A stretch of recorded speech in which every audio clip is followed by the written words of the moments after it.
ये जो इजराइल है, एक तो हम पढ़ते हैं तो देख पाते हैं कि तमाम दुनिया एक दूसरे से जुड़ी हुई है, तमाम दुनिया के देश, और सबके व्यापारिक हित जो है सबसे मजबूत है। व्यापारिक हित ही सबसे बड़ा काम कर रहा है। ये 1990 के बाद जो ग्लोबलाइजेशन के बाद हुआ, व्यापारिक हित सबसे बड़ा हित है। ईरान के साथ हमारे जो संबंध थे, सभ्यता के संबंध थे, या इस तरह जो साथ दिया ईरान ने, नए संबंध जब व्यापार के बने तो इजराइल से बड़े गहरे संबंध हो गए। और जो दूसरे देश हैं, जो मुस्लिम कंट्रीज के खिलाफ जो देश खड़े होते हैं, उनसे गहरे संबंध हमारे बन गए। और जो बार बार हमारे साथी सब लिख रहे हैं कि अडानी जी के लिए गए हैं, अडानी जी के लिए गए हैं मोदी जी, ये जो कहा जा रहा है किसी प्रधानमंत्री के लिए, मैं तो मानता हूं ये भी बड़ा अपमानजनक है। भारत के किसी प्रधानमंत्री पे ये आरोप नहीं लगा कि किसी व्यापारी के बिजनेस के लिए जा रहे हैं विदेश, जो नरेंद्र मोदी जी पर लगा हुआ है। और नरेंद्र मोदी जी ने कभी उस पर सफाई देना भी उचित नहीं समझा। लेकिन अभी जो भारत की स्थिति, चूंकि नरेंद्र मोदी भारत नहीं है, भारत देश है, और आपको क्या लगता है कि देश के सामने जो एक स्पष्ट नीति होनी चाहिए वो नहीं दिखाई पड़ रही है। और इजराइल के खिलाफ लोगों ने वोटिंग की, बहुत लोगों ने वोटिंग की, कहा जाता है भूटान ने भी वोटिंग की, लेकिन भारत अपने आप को बाहर कर दिया। वो व्यापारिक हित के चलते बाहर कर लिया, या देश हित में बाहर किया खुद को, या अभी ऐसा नहीं लग रहा था कि दोनों बहरे गहरे दोस्त थे? अगर समझिए अडानी जी की वजह से या मोदी जी की वजह से, हालांकि इजराइल के साथ पहले भी रहा भारत के साथ, लेकिन इस लेवल पे नहीं था नरसंहार के साथ। तो इजराइल के साथ भी हमारा संबंध है, ईरान के साथ भी हमारा संबंध है, हमें किसी से संबंध खराब भी नहीं करना है, कूटनीति ये भी कहती है। तो क्या भारत की भूमिका बहुत ज्यादा नहीं बढ़ जा रही थी कि ईरान और इजराइल के बीच मध्यस्थ का काम करे, दोनों के बीच बात करे? लेकिन मोदी जी कहीं दिखाई नहीं पड़ रहे हैं दोनों के बीच। देखिए, जब से मोदी साहब का राज आया है 2014 के बाद, भारत की फॉरेन पॉलिसी, विदेश नीति लगभग चरमरा गई है। और क्या करना चाहता है भारत, इस तरीके की अवस्था में आके वो फंसा है। ये बात सही है कि 2014 के बाद आरएसएस की नेतृत्व वाली सरकार बनी है, तो आरएसएस की अपनी एक वैचारिक बैठक, वो तो घोर साम्राज्यवादी और घोर पूंजीवादी और फांसीवादी विचारधारा की वो संगठन है आरएसएस। तो इसीलिए हम देखते हैं कि 2014 के बाद भारत की विदेश नीति में एक गुणात्मक शिफ्ट आया है। पिछले 70 सालों में जो विदेश नीति रही, और वो शिफ्ट है एकदम अमेरिका के गोद में बैठना और इजराइल के साथ जिसको कहते हैं कि एक प्रकार से पार्टनर बनना है। और इसलिए हम देखते हैं कि इजराइल पैलेस्टाइन के जो कॉन्फ्लिक्ट है, या इजराइल का गाजा पे लगातार महीनों से हमले चल रहे हैं, कोई युद्ध विराम को मानने को तैयार नहीं है। लेकिन भारत सरकार इस कॉन्फ्लिक्ट में हर समय पैलेस्टाइन के साथ खड़ा रहा।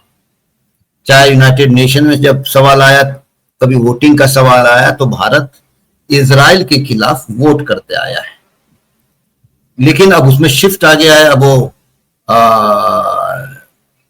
तटस्थ की भूमिका में आया है। तटस्थ की भूमिका में मतलब ये है कि वो इजराइल को नाराज नहीं करना चाहता है, और पर्याय में अमेरिका को भी वो नाराज नहीं करना चाहता है। अब ये जो मसला है इजराइल और ईरान, यहां पर भारत की असली कूटनीतिक उसकी जो भी रणनीति रहेगी वो देखा जाएगा। क्योंकि जो तेल है, वो तेल भारत आयात करता है ईरान से, और ऐसी स्थिति में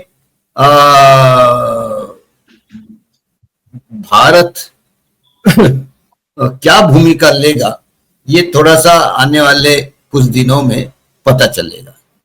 जी, जहां तक हस्तक्षेप का सवाल है, मोदी साहब का तो हस्तक्षेप कहीं चल नहीं रहा।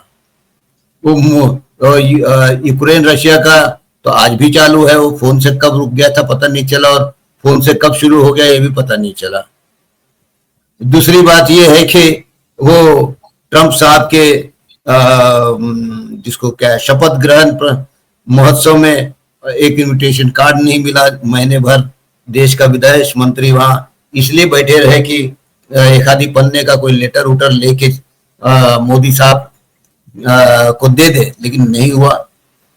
तीसरी बात यह है कि पाकिस्तान और भारत के बीच में जो ऑपरेशन सिंदूर वाला मामला बना, इसमें तो भारत की पूरी साख, एक प्रकार से भारत का एक अस्तित्व अंतर्राष्ट्रीय परिदृश्य में ट्रंप साहब ने धो के रख दिया। वो कहीं के नहीं रह गए हम। पाकिस्तान से तुलना हो गई, दोनों महान देश हो गए और दोनों भी व्यापार के लिए, सीज फायर के लिए मान गए। अमेरिका और ट्रंप साहब ने डरा दिया दोनों को, मतलब पाकिस्तान डर गया, ये समझ में आता, जिसकी बहुत अर्थव्यवस्था बुरी हालत में है, एक छोटा मुल्क है, दुनिया में उसकी कोई ऐसी साख नहीं है। लेकिन भारत तो एकदम आवाज ट्रंप की एक ही, और एक छोटा मुल्क पाकिस्तान भी उतने डर गया उससे, और भारत जैसा विशालकाय देश वो भी डर गया। तो मतलब भारत की स्थिति बहुत नाजुक सी है, ना दोस्त है उनके पास। माने पाकिस्तान भारत के ये ऑपरेशन सिंदूर में ये तो बहुत स्पष्ट हुआ कि भारत के साथ स्पष्ट रूप से खड़े होने के लिए कोई तैयार नहीं हुआ, जबकि पाकिस्तान के साथ खड़े हुए मुल्क। और देखो, पड़ोस का एक मुल्क मतलब 2014 में लगभग मेरे ख्याल से सारे पड़ोसी मुल्क भारत के साथ अच्छे संबंध रहे हैं, दोस्ती के रहे हैं, नेपाल हो, श्रीलंका हो या बांग्लादेश हो। लेकिन 14 साल में 10 साल में आज एक भी मुल्क पड़ोसी का नहीं है, दूर का तो छोड़ो, पड़ोसी भी नहीं कोई। तो एक कमजोर अर्थव्यवस्था। देखिए, भारत की दिक्कत यह है कि गोदी मीडिया चाहे कितना भी चिल्ला ले, भारत की वास्तविकता यह है कि उसकी अर्थव्यवस्था एकदम कमजोर हो गई है, उसकी रीढ़ की हड्डी टूट चुकी है। और किसी भी कोई भी मुल्क अपनी एकदम कमजोर अर्थव्यवस्था के साथ दुनिया में साख नहीं निर्माण कर सकता है। जैसे भारत के चाटुकार अर्थशास्त्रियों ने चौथे नंबर की अर्थव्यवस्था की घोषणा कर दी, उधर जापान ने तीर मिलाते हुए दिया बत्ती, तो फिर भारत संभलते हुए कहा नहीं नहीं अभी हम 5वें ही स्थान पे है। ये 5वें रहे, चौथे में चले जाए, लेकिन अगर सबसे मजबूत अर्थव्यवस्था जो है, बड़ी अर्थव्यवस्था, मजबूत नहीं, अगर अमेरिका की है तो वो 18 to 20 ट्रिलियन है, और भारत जो है वो 2.5 ट्रिलियन है। मतलब ये तीसरे में आ जाए, दूसरे में आ जाए, तो क्या है इसकी हालत। तो एक कमजोर अर्थव्यवस्था, एक कमजोर करेंसी वाली, एक कमजोर जीडीपी वाली, और हंगर में, भूख के इंडिकेटर्स में 127 मुल्कों में 120वें स्थान पे हो, तो ऐसा मुल्क जो है दुनिया के अंदर मजबूती का ढोंग कर सकता है, प्रभाव बनाने का ढोंग कर सकता है, लेकिन वो बुनियादी तौर पर वो कमजोर मुल्क होता है। तो इसीलिए हम मतलब भारत की वस्तुस्थिति और भारत को जिस तरीके से मीडिया प्रोजेक्ट करता है इंडिया का, दोनों में बहुत विरोधाभास है। अब वो एयर इंडिया का बोइंग जिस तरीके से हादसा हुआ अहमदाबाद में, मतलब 245 लोग मर चुके हैं। 245 है, 275 से ज्यादा, 275 से ज्यादा। फिर वो दूसरे जो स्थानिक नागरिक वगैरह पकड़ के 275। तो ऐसे समय इधर ईरान और इजराइल का चल रहा हो और भारत का प्रधानमंत्री विदेश टूर में निकल गए, जबकि उनको तो और साइप्रस चुनी भी इसलिए कि ऑपरेशन सिंदूर में टर्की जो है वो पाकिस्तान के साथ था। तो इसके लिए हमने देखे कि जिन जिन यूनिवर्सिटीज के साथ टर्की के यूनिवर्सिटीज का या टर्की का एक जॉइंट वेंचर है, सब कैंसिल हो गया,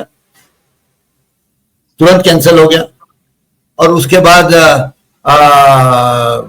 अब चिढ़ाने के लिए मोदी साहब चले गए साइप्रस। अब वो इससे क्या लाभ होगा, क्या हानि होगा, तो मोदी साहब ये भी बताना चाहते हैं दुनिया में कि अन्य मुल्कों के जो राष्ट्रपति है या प्रधानमंत्री है उनको ये बताना चाह रहे हैं कि भाई मैं भी कोई छोटा मोटा आदमी नहीं हूं, समझ लो, मैं भी तुमको चिढ़ा सकता हूं। तो ये पूरी परिस्थिति में देश को कुछ लाभ नहीं होने जा रहा है जी, देश को कोई लाभ नहीं होने जा रहा है। मोदी जी की कोई साख बनने नहीं जा रही है। अब वो मोदी की भीड़ कहीं इकट्ठे होने को तैयार नहीं है। भारत की दखल अंतर्राष्ट्रीय परिस्थितियों में एकदम कमजोर सी हो गई है। तो इसलिए उनको लगता है कि चलो छुट्टियां उट्टियां मना ले, इस बहाने घूम घाम के आ जाओ थोड़ा सा, इससे ज्यादा कुछ नहीं है।